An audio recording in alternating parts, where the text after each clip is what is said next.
Bismillahirrahmanirrahim. Assalamualaikum warahmatullahi wabarakatuh. Alhamdulillahirrabbilalamin. Wabihi nasta'inu ala umur dunya waddin. Wa ala alihi wa sahbihi ajmain, amma ba'du. Perkenalkan, nama saya Farid Wajdi Sulaiman. Nomor induk mahasiswa 11830200036. Dari jurusan Hukum Ekonomi Syariah Muamalah semester 7 kelas A. Di sini saya akan sedikit memaparkan hasil analisis jurnal dengan maksud untuk memenuhi tugas UAS manajemen wakaf dan zakat. Baiklah, judul yang saya tarik ataupun yang saya analisis yaitu berjudul Bagaimana Strategi Pengembangan Wakaf di Indonesia. Adapun penulisnya ada Aam S. Rusdiana, Ekonomi Syariah, dan Solihah S. Rahayu, Program Dokter UIN Sunan Gunung Jati Bandung. Penerbitnya pada 2019. Langsung saja, permasalahan yang diangkat penulis yaitu penelitian ini mencoba untuk mengidentifikasi penyebab serta faktor-faktor yang dominan menjadi hambatan dalam mengembangkan wakaf tunai di Indonesia dengan pendekatan metode IFAS, matrik, dan SWOT. Berikut solusi yang ditawarkan. Adapun tujuan penelitian ini tiada lain dan tiada bukan untuk memahami lebih detail mengenai wakaf tunai di Indonesia. Teori yang digunakan pada jurnal ini, pengertian wakaf dalam peristilahan syara. Secara umum, wakaf adalah jenis pemberian yang pelaksanaannya dilakukan dengan jalan menahan pemilik asal tashibul asli, lalu menjadikan manfaat berlakunya umum. Tashibul asli ini adalah menahan barang untuk diwakafkan agar tidak diwariskan, dijual, dihibahkan, digadaikan, ataupun disewakan dan sejenisnya. Cara pemanfaatannya dengan menggunakan sesuai kehendak wakif tanpa imbalan. Adapun pengertian wakaf menurut Undang-Undang Nomor 41 Tahun 2004 tentang wakaf, Pasal 1 Ayat 1, wakaf adalah perbuatan hukum wakif untuk memesahkan atau menyerahkan sebagian harta benda miliknya untuk dimanfaatkan selamanya atau untuk jangka waktu tertentu sesuai dengan kepentingannya guna keperluan ibadah atau kesejahteraan umum menurut syariah. Nah, jadi wakaf itu pemberian dari seseorang untuk kemanfaatan umum. Seperti itu, seperti contoh halnya masjid seperti itu. Bukan semuanya masjid itu wakaf, akan tetapi lebih dominannya tanah masjid itu ada tanah wakaf gitu.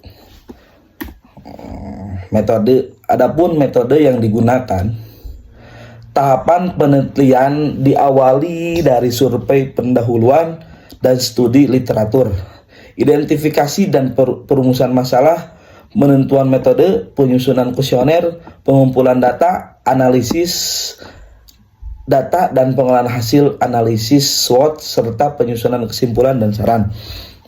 Identifikasi dan perumusan masalah, menentukan arah penyelesaian masalah responden yang terdapat pada penelitian adalah pihak yang berkompeten serta mengetahui secara keseluruhan kondisi wakaf tunai di Indonesia, baik secara internal maupun secara eksternal. Jadi metode yang digunakan itu ada internal dan eksternal. Dilanjut dengan hasil penelitian.